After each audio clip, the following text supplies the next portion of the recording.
MultimediaJay radio style. All right, ladies and gentlemen, the meat of the discussion awaits regarding Twitch's affiliate program. The Twitch affiliate program versus the world is what I've decided to call this thing tonight. This show. It's a main part of our discussion. We're going to put OBS off to the side there and probably not do much, if anything, with chat. So we've got a lot of stuff to talk about, a lot of things to unpack.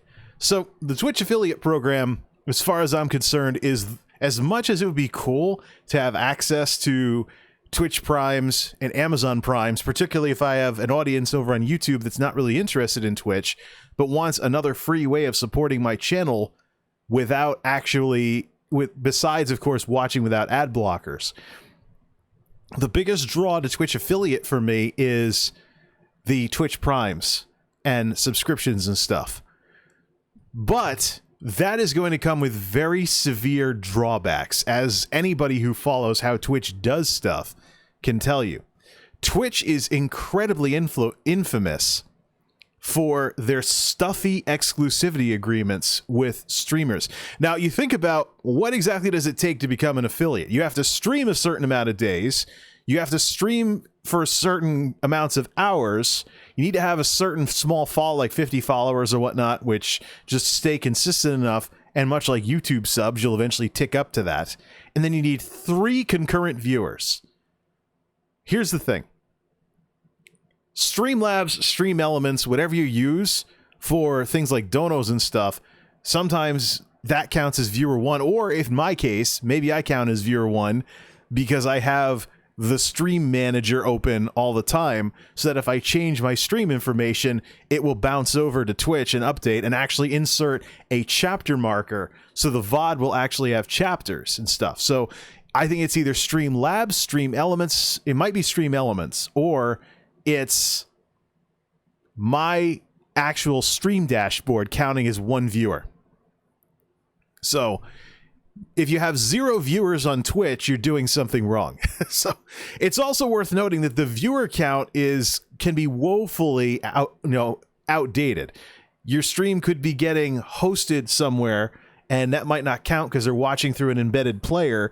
And also, if you actually watch when people start chatting versus when the viewer number updates, there could be a difference in when the number updates versus when people actually start saying stuff.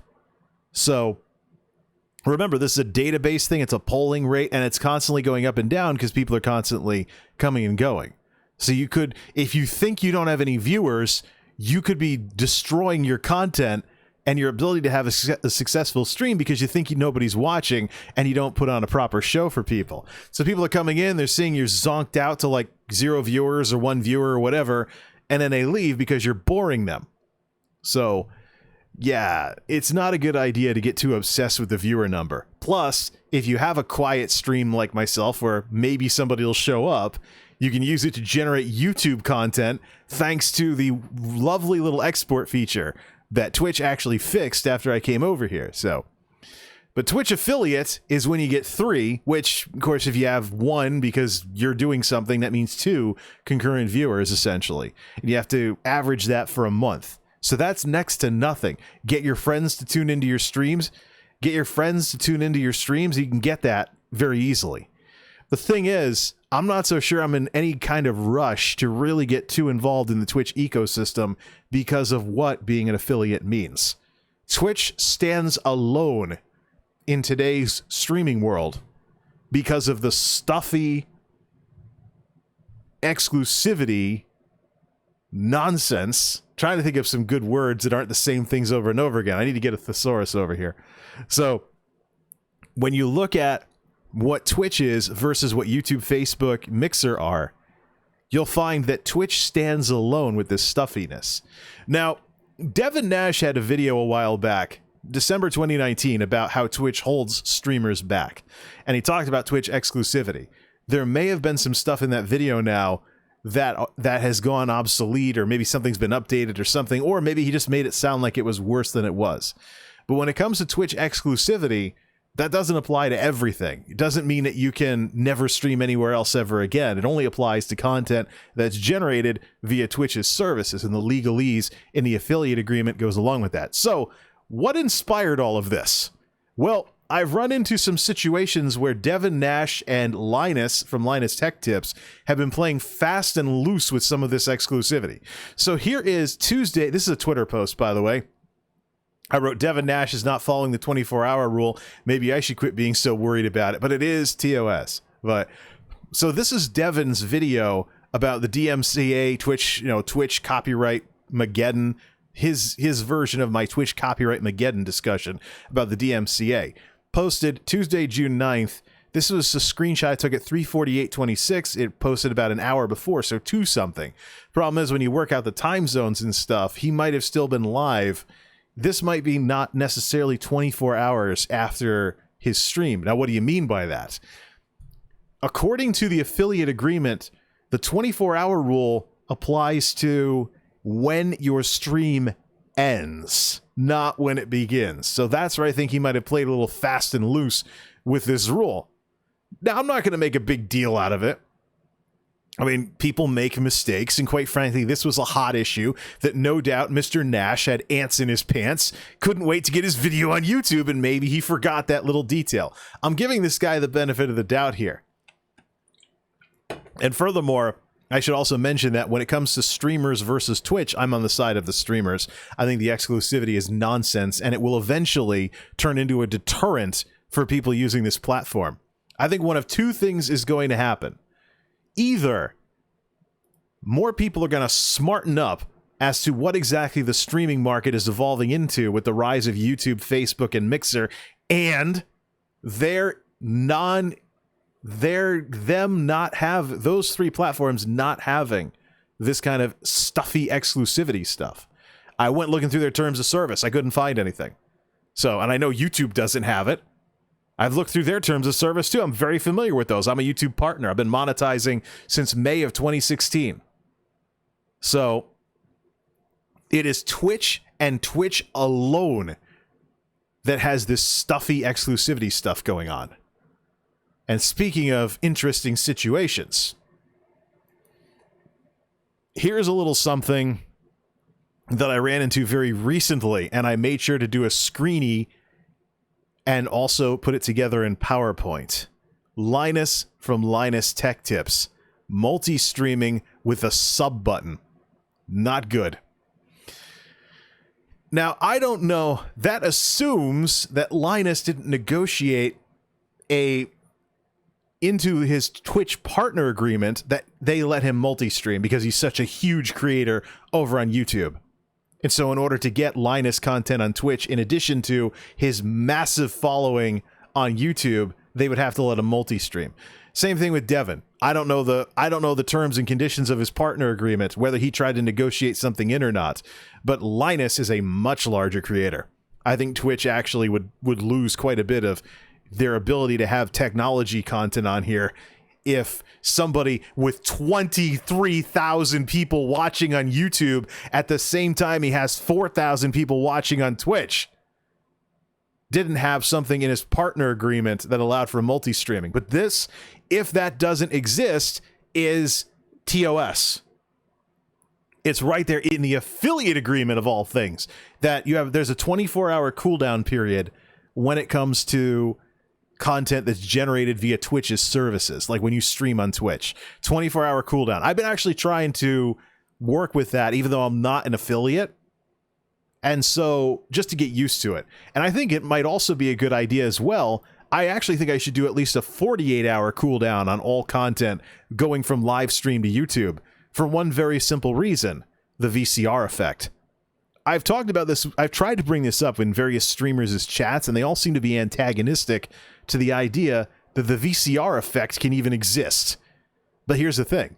If people know that your streams, minus the dull bits, are going to get edited together into YouTube videos later on, why watch your stream? Unless you like being in the chat a lot, or you like watching everything live. This was a problem in television as well.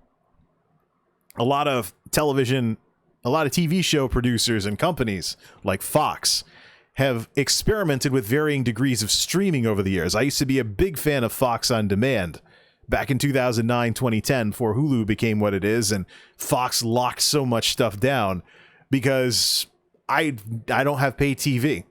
But if I didn't mind watching some extra commercials, I could actually watch TV shows a few days after they aired and follow shows that way. I watched Lie to Me that way. I watched Dollhouse that way. I watched even Survivor on the CBS portal.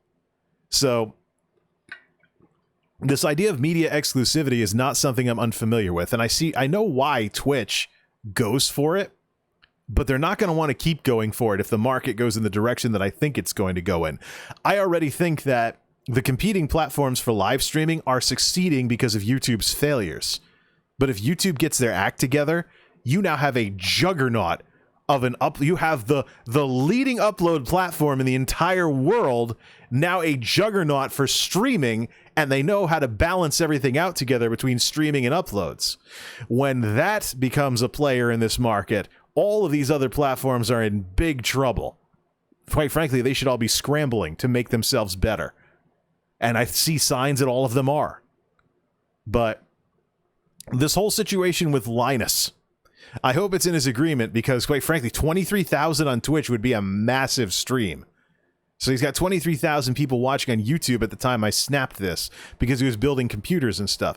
Not a doubt in my mind, gigantic tech creator with his own company and team and everything at Linus Media. He's got to have some kind of agreement as part of his partner contract that nulls the exclusivity. Otherwise, he could just stay on YouTube all the time, snub Twitch completely. But I don't know that for certain. And short of him showing me internal information of his company, I would, if I got on the phone with Linus or whatever, yeah, like that's ever going to happen. I have no way of knowing. We can only speculate. But it was interesting to see him multi-streaming as a Twitch partner. So there have been instances where people have played fast and loose with this exclusivity thing. Question is, how stuffy is Twitch going to be about it? Because they can't be stuffy for much longer. Here's Devin Nash, Sully Gnome last 30 days, status partnered. Linus Tech also partnered on Twitch. This is how I know what I know about all. Now, let's get into some of the things that inspired this discussion, beginning with Devin's video. How Twitch holds back streamers, what they don't want affiliates and partners to know, circa December 20th, 2019. 181,000 views for, and this is what he typed in his infamous notepad. For all partners affiliates on Twitch, the official rule is you can't upload any content to any other website within 24 hours of its production on Twitch. Missing a detail, the contract actually says within when you end the stream, and so does the Twitch affiliate frequently asked questions. And you exclusively stream to Twitch. You can't stream anywhere else. This is nebulous, and this is why I posted what I posted on Twitter, saying that he made it sound like the affiliate contract locks you into only streaming on Twitch. Completely false. It's in the legalese and it's in the FAQ that it only means when you're streaming on Twitch, you're not streaming somewhere else at the same time. Multi-streaming as an affiliate is not allowed. And there again, of course, is a streamer who I keep an eye on, and I bring her up every single time. Let's go to one of her videos, because I know the browser isn't going to break this time. I hope. Watch it break. Let's see here. Mute. And let me just get through the ad here real quick. There is a streamer who will never be an affiliate on Twitch, and if you look at her channel, let's see if I can get a good still here. There we go. Nice smile. I've talked about her a couple of times. Let's show her channel yet again, playing what is Yakuza Kiwami 2 Part 8 Back in the Habit, streamed live on the 14th. That was a couple of days ago. Ladies and gentlemen, Megan, multi-streamer, 83 at the time she did this. She had 83 viewers on Twitch, 177 on YouTube, 55 on Mixer, 21 on DLive. If you look at her Twitch channel, she's not even an affiliate. Her VODs disappear after 14 days. There's no sub button either. So she's often cited as one of those streamers who's getting the short end of the stick. Megan's often cited as one of those streamers that's getting the short end of the stick when it comes to how Twitch exclusivity. But let's look at these numbers here. Let me pop open calculator here and let's punch these numbers in. 83 on Twitch, plus 177 on YouTube, her biggest platform, plus 55 on Mixer, plus 21 on DLive. That's 300 people. By Twitch numbers, that makes her a decent-sized streamer. Huge on you're one of the big streamers when you hit 500. She's in the but when you get to triple digits, you're starting to get kind of big. You're starting to become a thing. So yeah, so Megan with 300 something streamers, with 300 something fans across all 4 of these platforms that she's broadcasting on at the same time. She's a decent sized streamer. And quite frankly, I first watched her streams when she was playing Forza Horizon 4, but every so often I tune in just to see how things are going and whatnot. But I don't watch as much gaming streaming as I used to, but that's the thing. So she'll probably never even be an affiliate. And quite frankly, she could snub Twitch massively and deny them that traffic if she did some of the stuff I'm going to talk about a little later in the discussion. So yeah, I responded to Devin's video, and I said, Devin's video about how Twitch holds you back makes it sound like exclusivity means no streaming anywhere else. The Twitch affiliate FAQ begs to differ. Twitch is going to lose the restreaming war in the long run, though. Here it is right here from the affiliate agreement. The exclusivity clause does not matter, or excuse me, this is the FAQ, which is basically Twitch saying stuff about their own legalese here, even though Twitch support is not authorized to do this kind of stuff. They say so themselves. They tell you if you want somebody to interpret what you agree to when you become an affiliate, you have to go take it to an attorney. So probably the anti-liability standard move that companies make where they don't want to give legal advice because it exposes them to liability. You'll see that in corporate America. So, you're still blocked, man. What do you mean by exclusivity? At least a little. What do you mean by exclusivity for live Twitch content? If the stream is embedded in another website in accordance with our developer services agreement, this still counts as being on Twitch and is not a violation of this policy. The exclusivity clause does not otherwise restrict affiliates from using other streaming platforms to do live streaming. For instance, an affiliate is permitted to start a stream on Twitch and, after ending that stream, immediately start a new separate stream on another platform, assuming the affiliate is not also using Twitch to broadcast the same content at the same time. So, oh boy, oh boy, oh boy, oh boy, oh boy, this is what's going to come back to bite Twitch in the face. It's going to happen. The market is going to change as these competitors continue to grow, people smarten up, and broadband technology continues to develop. Twitch can only get away with this stuff for so long. And we're going to go into some details on that a little later on.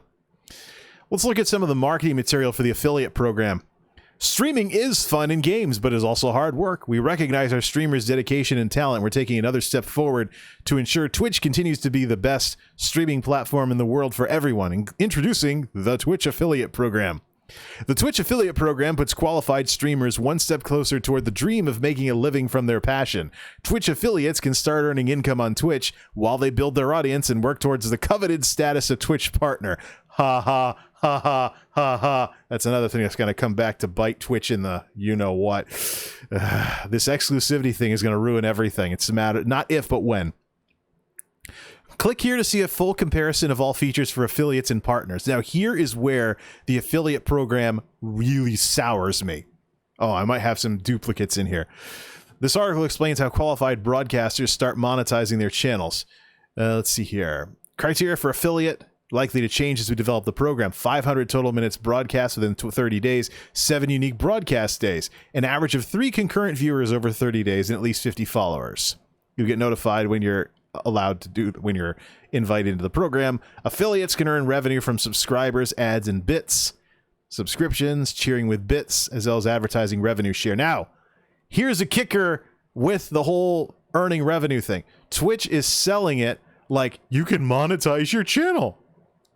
But you can also monetize your channel through direct donos, even as a nobody on Twitch. And the service providers that provide services like pop-ups and stuff, like Streamlabs and Stream Elements, are onto this sort of thing. So, when I first started my channel over on Twitch, here, for those of you watching live. When I first started my Twitch channel, I actually was like, do I have to set up a PayPal for tips and donos? Do I have to set that up? I mean, I already have a Patreon, which is independent of all of this, but it's basically like people would have to sub to me for $5 a month on there in order to support me and whatnot, and they wouldn't really get much from it. The thing with Twitch is that the gift subs for one thing, that's one thing, but also the Twitch Prime sub is something you don't have to spend anything on if you already have Amazon Prime. But here's the thing. You can bypass all of this, and there are service providers out there like Stream Elements that actually have their own payment system now. I actually signed up for SE Pay for tips and donos. I don't even use PayPal. I don't know if it's some kind of rebranded PayPal service, but there's all kinds of streaming specific stuff in there as well. At the expense of the TOS says that people should not be donoing to me except for stuff related to streams. I don't know if somebody from the tech videos is going to want to do a one-time dono by coming over from YouTube to my Twitch channel, going to my dono link, and then donoing on Stream Elements. It's actually in the terms of service. They don't want that sort of stuff happening. But there's also things like chargeback protection as well. So there's people out there that do fraudulent donos on Twitch stuff that they'll pop something on the screen, put a big dono in, then they'll file a chargeback, which can slap you with fees and stuff. So there's people out there that do that, and I think there's a chargeback roster for number one, chargeback protection, and they'll block people with a history of doing this from even donoing to you in the first place. Been a long time since I read the nitty-gritty of SE Pay, but that's the thing.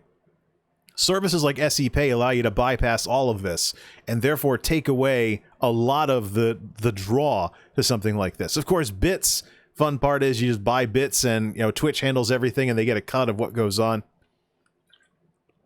and stuff like that. But you can get that with affiliate.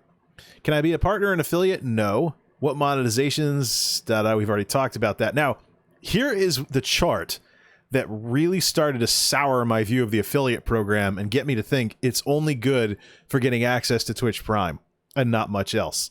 Sharing with bits, etc., subscriptions, ads, that would be interesting. Take a break and do like an ad campaign, but an ad break on here as well instead of playing that song for things like that. It's good for when you have to step away from the computer and stuff like that. And then transcoding. Now, we know that transcoding is one of those major issues with streaming across every other platform except YouTube. As a YouTuber, you get transcoding because you're doing uploads and stuff. Once a video is done processing, it's transcodable when people watch it. But I've shown a couple of times on this show, nobody streamers over on YouTube with nobody watching that have transcoding available because it's a mature feature over there. Here's what it is on Twitch. For everybody as available. Let's actually check. I've been streaming for how long now? Do I have any kind of transcoding? I don't think I do. See, pop it open on screen here. Quality. Nope, 1080 only. 1080 30 only. Looks like I had some lag as well. Oh well, it's the internet. Any dropped frames? Nope. So just a little lag spike.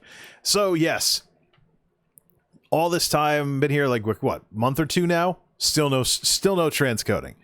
So, but I've seen itty bitty channels get transcoding.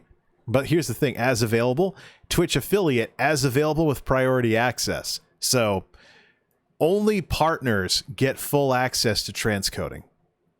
Only partners. The Twitch affiliates, if there aren't the resources available, will not get transcoding. They have priority access, but it's as available. This holds any platform back when they can't. Transcoding takes a lot of resources, but it is also a major source of watchability for people with crappier internet connections. If you don't have transcoding, your only choices are stream at a lower frame rate, stream at a lower resolution, so people in crappier with crappier internet can watch you and not be blocked from just lagging and buffering all the time. Or you show quality, but people can't watch you unless they have good enough internet to stream that without buffering. And That is huge. And that's one of the big reasons why I think probably the best rookie platform for streaming, now that I know about the new disciplinary system over there, is YouTube. YouTube will still have problems with the algorithms and technology getting in the way of your content. Sometimes technology will completely throw the rules out the window. You won't get views, and you'll think your content sucks and nobody likes it.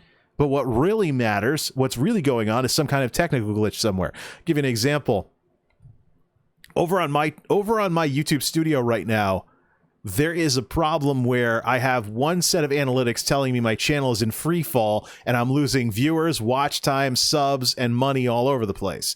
But when I go to the actual the analytics suite, it has a much rosier picture, and one screen even says I'm doing better than normal. Some of this, I think, is due to what's in the numbers. So some of these things are probably pulling from data that's incomplete, because there's certain data that's always being processed over on YouTube. So I don't know what set of numbers to go off of. Does my channel suck, or does my channel not suck? Simple. The analytics can't really give me any direction right now as to what to do with the channel. Not that I have much going on anyways, besides sending all this crossover content over from other platforms, which I'm buried in. I have a huge backlog of. But back to the discussion here. So affiliates don't even have guaranteed access to transcoding. This is Twitch outing itself as a smaller platform than YouTube right here. The fact that YouTube, this isn't even an issue. Heck, let's look it up right now. Let's look it up. Give me a live YouTube streamer who has nobody watching him. YouTube.com. We'll start with the MultimediaJay page, because it's in my other thing as well.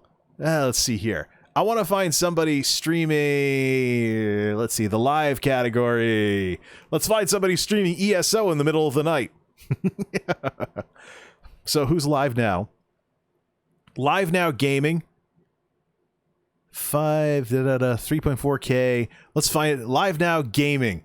Let's find somebody who has, it's just a playlist. All right.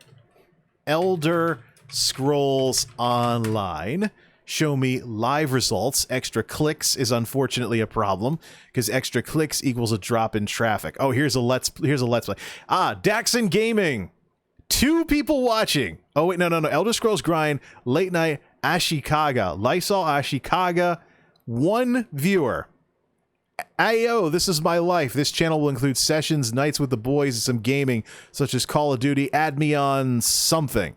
Is there anybody that has like 1 viewer? Smokin' 428 ounce live PvP stamina necromancer. Let's see here. Let's pick something. Let's go with Lysol Ashikaga, 1 watching. And audio is muted. Elder Scrolls Grind, Late Night, some add me on Snapchat. We don't want to show our Snapchat information. Or assuming it's, yeah. Add me on Snapchat. All right, here we are. A paused stream of Elder Scrolls Online on console, playing on PlayStation. Settings, quality, transcoding. It's 30 FPS, probably because it's being streamed in 30 FPS, but transcoding. If you live out in DSL country, you can watch in 360p or something. But the bottom line is you are not barred from watching this content because your internet sucks. And the streamer isn't barred from broadcasting in higher quality because there's a potential that your audience may have crappier internet. This, by the way, is one of the key reasons why this specific show is always streamed in 30 FPS. Because the webcam doesn't do more than 30 FPS. I don't think I need more than 30 FPS. And it takes less resources to watch a 1080p stream than a 1080p 60 stream. As a longtime veteran of DSL country and putting up with Frontier in Connecticut with some of their obsolete equipment around here, because the phone companies have, or the wireline phone companies, I should say, have infamously been hosed lately in the news for not investing in fiber like they should have. I know what it takes to stream at both quality levels. So back to the browser here. So that's it. Stream delay. Affiliates can't put a delay on it. So hopefully nobody swears or puts something that shouldn't, that's TOS and whatnot. Only the partners get that. Reruns and premieres, they at least get that. Chargeback protection on bits, they get that. Payout time frame, payout fees covered by affiliates versus covered by Twitch. So that's another difference there. Customer service is another difference there. Stream team creation, only partners, access self-service emote tool, verified channel badge, etc., etc., etc. See here, CPMs and other stuff as well. And I did read something earlier where Twitch, where someone asked in the frequently asked questions, I don't think it was this one. Well, let's just try that. No, that's the FAQ. Eligibility, things like that. So the big thing that was mentioned with this whole affiliate thing, someone was asking, well, what if I drop below the thresholds? Twitch always wants to support people, according to the response, that are making content. But let's see here. Affiliate eligibility. Let's go on to our next tab here. Affiliate onboarding guide. Completing the onboarding process will allow you to begin monetizing your channel through Twitch's systems, that is, as an affiliate. This process involves 4 steps, including agreeing to the agreement, legalese, completing tax forms, well, that's part of YouTube as well, designating your pay methods, things like that. So, complete the fields with the legal information for the entity that owns the channel. This information must match your tax information, etc. Twitch affiliate agreement. This is where it gets stuffy. Agree to the Twitch affiliate agreement. If you need help interpreting the contract, please contact your local attorney. Twitch support is not equipped to interpret this contract for you. Yes, can't give legal advice. Classic anti-liability corporate America stuff. This, you'd have to question Twitch as a business if they didn't have this little gotcha in here. Under 18, you need parent or legal guardian. And again, things come up when it comes to tax because that's legal stuff, and they're not going to give you legal advice. Let's see here. Payouts and stuff. Let's keep on going down here. Tax forms, validation. Okay. So, what do you have to agree to? Now, before we go on for any further, I'm not a lawyer. And the reason why you want to get a lawyer involved in something like this is because a good lawyer works with this stuff every single day. Nobody, no matter how much they read on the internet that isn't certified and has the background and works with this stuff on a regular basis to avoid getting rusty, nobody who isn't all of that is ever going to be as good as somebody who actually works with this stuff every single day. Just the way life works. Plus, like all professional services, lawyers can take their knowledge and apply it to your specific situation the best, which is something no video on the internet can ever do. So, I'm not a lawyer, and this does not establish an attorney-client relationship. Can you tell I've been watching some lawyers' YouTube channels over the last couple of months to get that memorized so ice cold? Because some of them say it literally every single video, that it's just their personal opinion. And that applies here too. I'm just some idiot on the internet talking about Twitch at 3:40 in the morning Eastern. What do I know? Here is the affiliate agreement last modified 10/7/2019. There are separate versions, I believe, for South Korea and the EU in some sections due to local laws and some other things that are required to be in there. That's my guess anyways. This Twitch affiliate agreement contains the terms and conditions that govern your participation in the Twitch affiliate program. Anyone need help falling asleep? Which is operated by Twitch Interactive Inc. and its affiliates. And then, of course, there's the we, us, our, or Twitch. All this definition of terms and stuff. By registering for the program, you've agreed to the terms and conditions of the agreement without change. Where is it? Where does it say it's a legal agreement?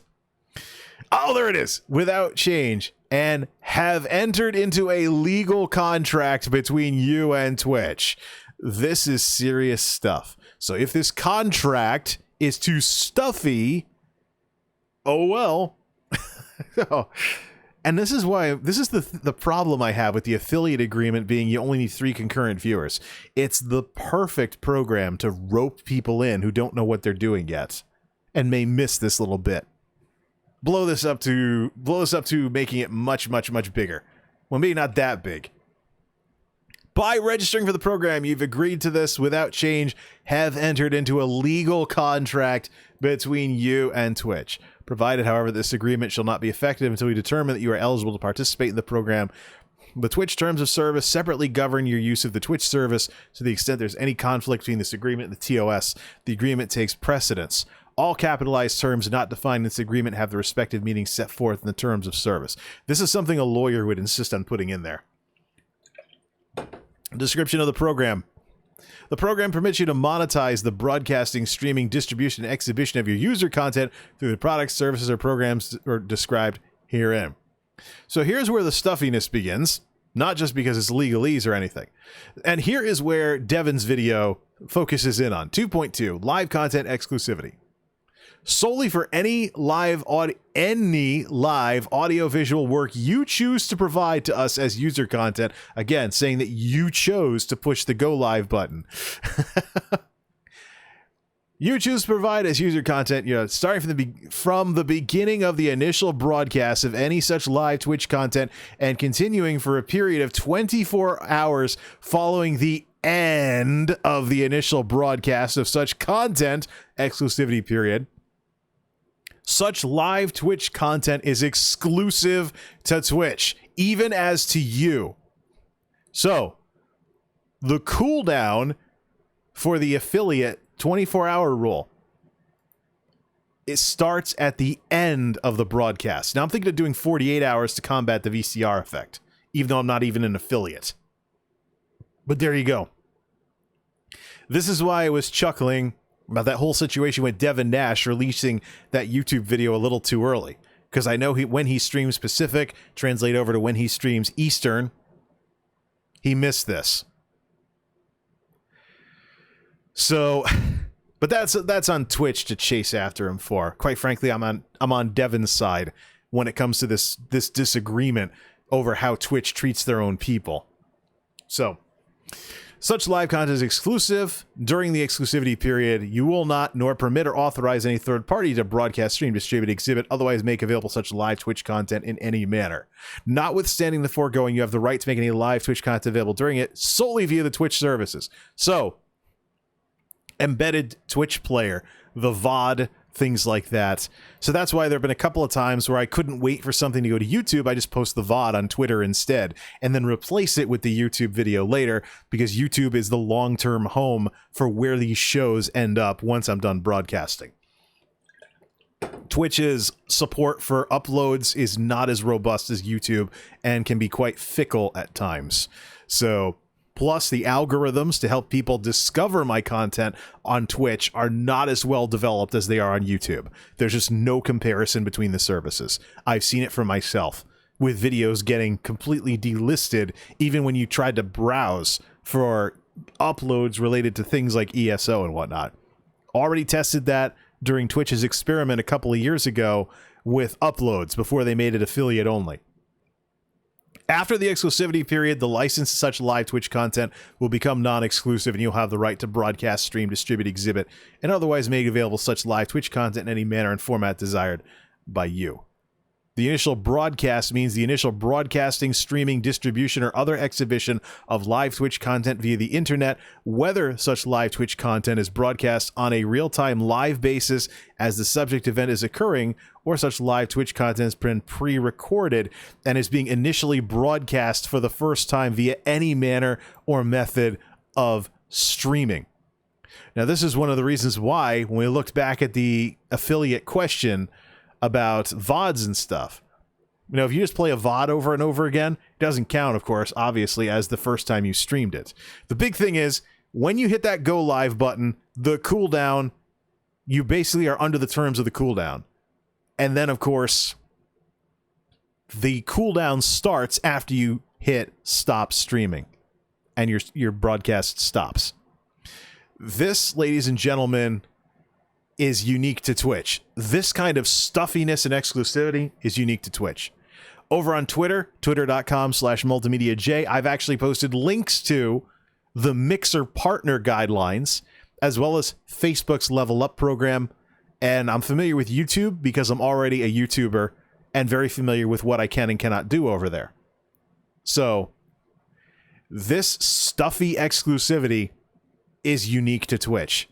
Twitch stands alone. And one of the points Devin made about all of this is that this has something to do with this is one of the things guarding their market share.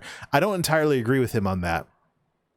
I don't think that this kind of stuffy agreement, and the rest is just like payments and other stuff, termination, modifications, disclaimers, indemnification, limitation of liability, the sort of things that tell me this is a legal document. Mandatory binding arbitration, of course. And so on and so forth. Now we're down at the bottom of the agreement. Go back to Control 0. There we go. Now it looks more like a legal document because the text is smaller. You agree to this, you agree to that, this is a contract. All right, let's get out of this legalese stuff here. So, we talked about stuffiness, and recently on the show, we talked about this Streamlabs quarterly for total hours watched, total hours streamed. We've run the numbers on all of this and looked at the ratios and things like that. Now, here's the issue. We just got done saying that Twitch stands alone with this stuffiness. I've looked at the TOS for YouTube streaming, Facebook streaming, and Mixer streaming, and I've even seen representatives of the company with Mixer speaking on behalf of the company saying there's no stuffy exclusivity over on there. So, going back to this pie chart from when we talked about Twitch copyright Mageddon and stuff, let me get it to where you can see the chart on screen without my little thing in the corner here bumping up against part of the Twitch pie. So, we talked last time about Mixer's golden moment, how Mixer could grow for dumb reasons because of the whole issue with copyrighted music. So, this is from the Streamlabs quarterly. Link again, twitter.com/MultimediaJay to go check out all this stuff, as I've got links to everything I talk about in the show over there.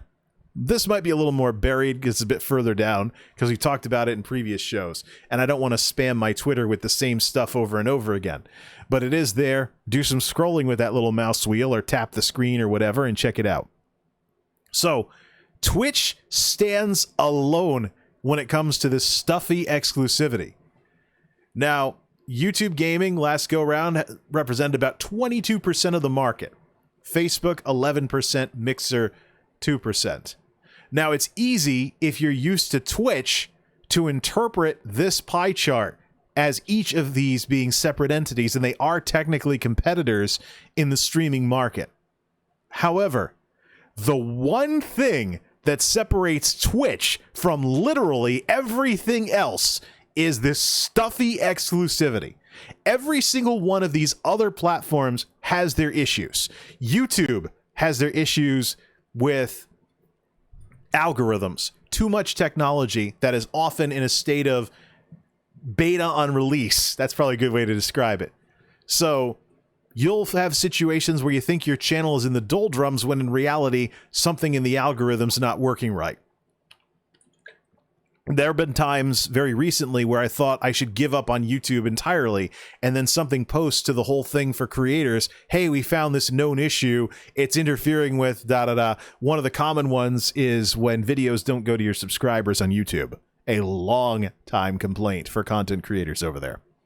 And I also know that some of these same algorithm issues also can affect live streamers. You'll be streaming to nobody because the algorithms turned off your visibility because it thought something was TOS. So, again, you think your stream sucks, you think you're not getting an audience, but in reality, what's really going on is that the algorithm got in the way of you having an audience in the first place. Happens with uploads too. Facebook has systemic issues, as we talked about in our critique of the rise of Facebook gaming, because in order to have premium streaming over there and not 720/30 with no transcoding, you have to be in their equivalent of the partner program. It's probably really easy to get into because Facebook is aggressively trying to expand, but I haven't actually tried doing anything on Facebook as of yet. So I could if I made a business page for MultimediaJay and published it as a gaming video creator page, which is mandatory to stream on Facebook at all. And in Mixer is the minnow, it's the underdog. So one of the big things Mixer lacks is a reason to go there besides streaming.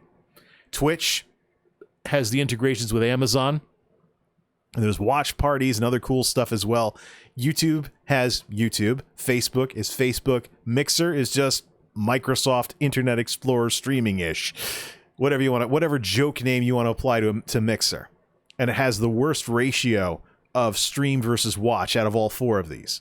However, these three right here, because they're not stuffy about exclusivity like Twitch, somebody like Megan,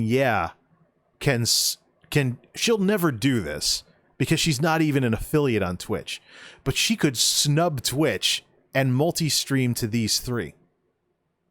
You can multi-stream to these three, and you are involved. You're basically, these three are like one competitor. They're like, if you, in a certain way, if you look at this and you consider the differences between these three and Twitch, stuffy exclusivity means these three are basically the Voltron of streaming platforms.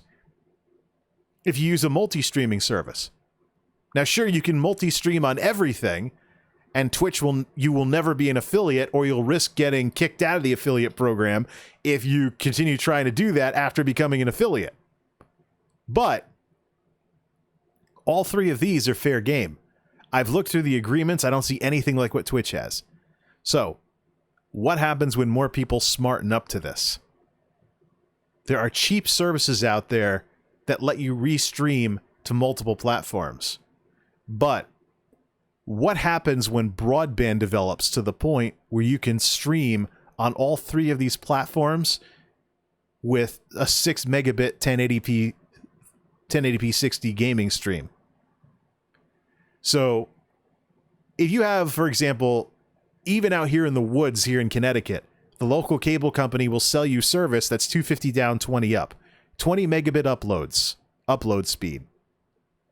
6, 12, 18, and you have 2 megabits overhead for other stuff that you're doing while you're streaming to all three of these at once at 6 megabits per second without a restreaming service. When broadband becomes more synchronous and when broadband allows for more upload speeds, restreaming may not even require a special service. If OBS develops to the point where you can have multiple connections and your data just goes out over all those connections and consumes more bandwidth, I don't know if they have it yet. I'd have to do some digging in the program. But if OBS develops something where you have more than one stream connection going on at once, restreaming no longer requires a special service. And who wouldn't want to do that? Restreaming is probably one of the best things you can do as a streamer who's just starting out, because different people are on different platforms for different reasons at different times. So instead of locking yourself into Twitch, who has an infamous reputation for a lack of algorithms, which can lead to discoverability if you're not bringing your audience with you, and it's way too much of a hierarchy, instead of locking yourself in because, oh, Twitch is the streaming giant, which they are. Instead of doing that, restream to this, this, and this. Now, your different streams are going to have different issues. If you're not in Facebook's program, you're going to have 720/30. It's going to look not as good as the YouTube stream. And the YouTube stream will have an edge over both Facebook and Mixer because you'll have transcoding right off the bat. You know, YouTube's a more mature program, or more mature platform with this stuff. So, yeah, you could stream to YouTube, but there's nothing stopping you because there's no exclusivity nonsense from doing this, this, and this, and streaming essentially a Frankenstream to a competitor that represents about 35% of the market. Yeah, 65. 100 minus 65.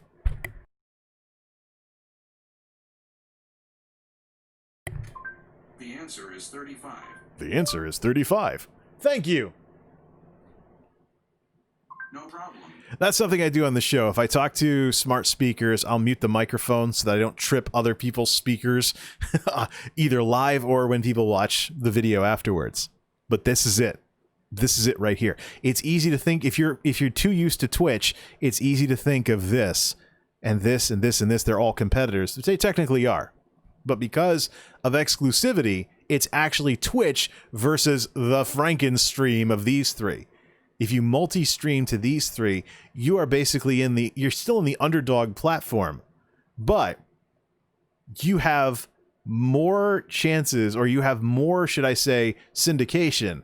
so that people can find your content and maybe pick a platform to watch it on, whichever one they like better. And if something goes down one of these three, they can just go to the other one, because you could just have the links right there in your profile page or something.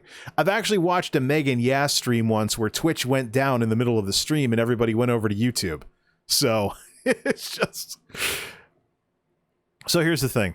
And I think the question we have to ask ourselves with this is, if Twitch has this stuffy contract and people just multi-stream on all four of those and never become an affiliate or even pursue partnership because of all of this, even if people do this, at what point will people smarten up and realize that you can just do these three?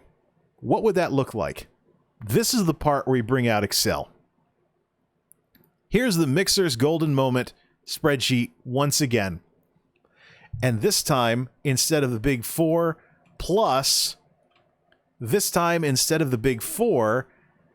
Mixer plus from last time, about what it would be like if Mixer got a lot of extra talent because people left because of the copyright thing.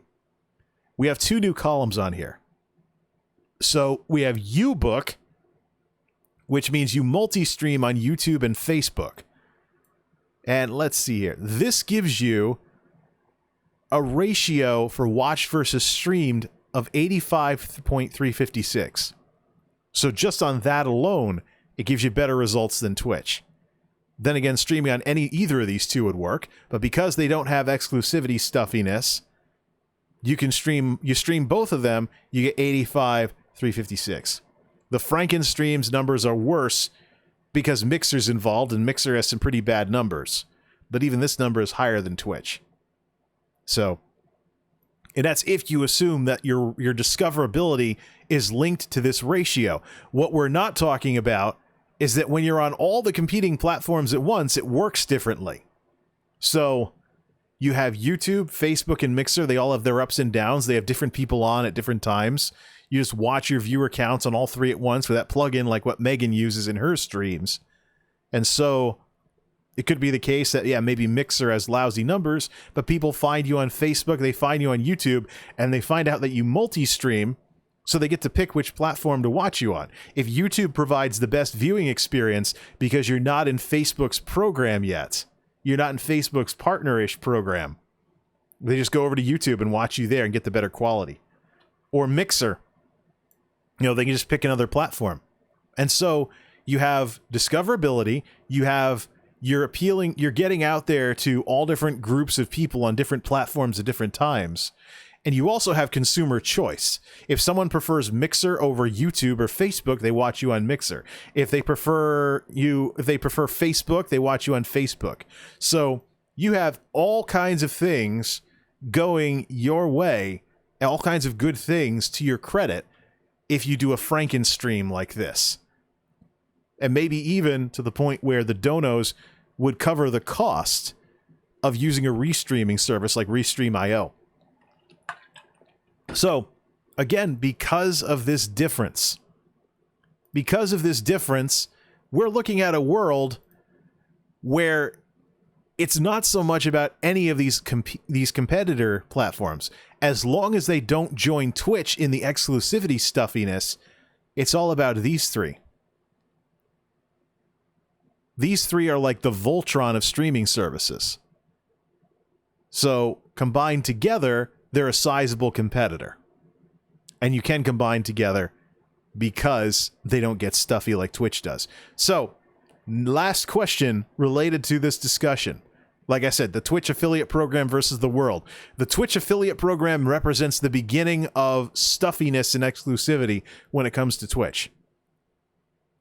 What happens when people smarten up to it and these slices get bigger and people realize, you know, I can't be anything on Twitch. I can't get involved at all on Twitch, but I can have donos and other stuff on these other platforms. What do? Even if you multi-stream on all four, Twitch becomes your worst platform because Twitch is artificially locking you out of many of its monetization features because you decide as a streamer you are never going to agree to a stuffy affiliate agreement or a stuffy partner agreement. So You gain more discoverability with all of these, but Twitch is your worst service. So you can tell your viewers, hey, look, Twitch won't let me be anything special because I stream on other platforms. Go watch me on YouTube and throw me a super chat or a super sticker. Or go watch me on Mixer and what are they, Sparks and Embers over there? Change platforms and you can support me directly and stuff like that. So someone who has a good sense of business and what it is that they're doing can really make Twitch look bad. Well, even if they multi-stream on all 4 platforms, because whoever discovers you on Twitch, once you say, hey, things are more robust for me on YouTube, come check me out on YouTube, here's the link. You have Twitch viewers now going to YouTube, and this piece of the pie gets bigger, because people know that these multi-streamers who are doing this are treated like garbage by Twitch. They don't get any features whatsoever. So people start going to probably the YouTube slice, but maybe some of the other slices. I know some people that don't want anything to do with Twitch, but they would watch me if I streamed on Facebook or YouTube. Different strokes for different folks. Bottom line, depending on how everything pans out, these slices get bigger, Twitch gets smaller. They lose market share, and eventually they have to come to grips with the decisions they've made. Yes, the exclusivity can help them maintain their market share, but only until people smarten up or technology develops to the point where you don't need a special service to multi-stream. And so streamers who know what they're doing make the decision either to not get caught up in Twitch's stuffiness, or they get out of it if they were already into it. That's my question as well for some of these big content creators over on Twitch. When your contract expires and all of its stuffiness, what are you going to try and negotiate into? Or would you consider maybe getting a job to pay your bills while building a following, or getting your following to go over to another platform where you wouldn't be subjected to this stuff? That's the thing that and that's what's coming, because Twitch stands alone with the stuffiness. We broke the browser. That's my cue that it's time to head on out and conclude this discussion. We broke it. Try loading it again. We totally broke it, dude. Yeah, we broke the browser. I knew it. Too many tabs for too long, too much flipping back and forth. OBS throws a fit. But I think I've made my point well enough. Let's get rid of the graphics there and turn them back on. Avast Secure, gone and back. Nope, it is not coming back. So let's conclude our discussion here. So we've, up to this point, seen the pie chart. Twitch has the dominant market share, but as people smarten up to this, and as technology develops, it's not if, but when this stuffy exclusivity comes back to become Twitch's worst nightmare. It's not if, but when. It's gonna happen. Because you think about this program. You think about the program. I'm reopening everything, and I'm seeing if it's gonna come back. I don't think it will. Nope, we broke the browser. Good night. Microsoft Edge. Nope, we broke it. Well, I'd say we should call it a show here then. So, ladies and gentlemen, it's not if but when things change, because Twitch stands alone with the decisions they've made for exclusivity. But there are ways that smart content creators can get around this, and I'm particularly curious what happens when YouTube gets more of their act together and they start becoming more of a force to be reckoned with when it comes to live streaming. Facebook can catch up as well, but it's YouTube that's the mature platform when it comes to video. It's YouTube that gives brand new streamers transcoding because it's already part of the platform for uploads and they have the resources to do that. And it's YouTube that has the huge audience. It's also YouTube that has the more robust systems for copyright, content ID, monetizing issues like what happened on Twitch instead of throwing strikes every which way. And YouTube has been scrambling. One of the reasons why I've had the trouble that I've had with YouTube lately is because features on the platform keep going up and down as YouTube continues to scramble to update its platform, to deal with issues and whatnot, and to be more competitive. And YouTube's been focusing on streaming for years, trying to build up a live streaming presence on the platform. So when YouTube gets more of their ducks in a row, everybody else is in trouble, but especially Twitch. And so long as these other platforms continue to not be stuffy with exclusivity, they still have a chance. The minute they do, though, the game is over. There'll be a crappier version of Twitch. They'll be like Twitch, but smaller. And probably, as people smarten up to this, you'll see people changing from one of the competitor platforms to another. But the one that Twitch needs to worry about the most is YouTube. Facebook can catch up, but they'll have technical restrictions. Mixer can catch up, but they have other restrictions as well. It's YouTube that's the concern. And I'm actually going to spend some time before I come back to the stream looking at some of the other quarterlies that Streamlabs has uploaded and see if that's the trend. That YouTube gaming, if we actually look at this, or if I actually look at this, because I broke the browser. Just for one more time, let's put it back to zooming and see if that does it. No, we broke it. OBS is done for the night with the browser. Let me look at some stuff for YouTube here. Mixer had the second most hours streamed, trailing only behind Twitch, but that doesn't matter. We're looking for whether people are watching. The average concurrent viewers on YouTube gaming is at an all-time high, increasing by 15.5% since the previous quarter. Now, earlier in the show, I talked about outdated information. This mythos might still be out there that the YouTube disciplinary system is still in play, where one strike kicks you off of live streaming. But now that I know that's not the case, and that's been fixed, quite frankly, I'm curious about streaming on YouTube again. I'm going to check connections to YouTube. I'm going to see what I need to multi-stream. I'm going to do all kinds of other things. So even if I do get into the Twitch affiliate program, I don't know if I'm really going to do too much besides this show and behind the scenes streams because of those stuffy restrictions. So wonder if you can resign from it as well if you don't like it. But yeah, so creators have decisions to make. Big decisions. And these decisions are going to bring home the unintended consequences of what Twitch has decided upon. Businesses make decisions for a reason. And Twitch's decisions are going to come home to roost. And some of them, quite frankly, are going to come back to haunt them as these other platforms continue to gain traction.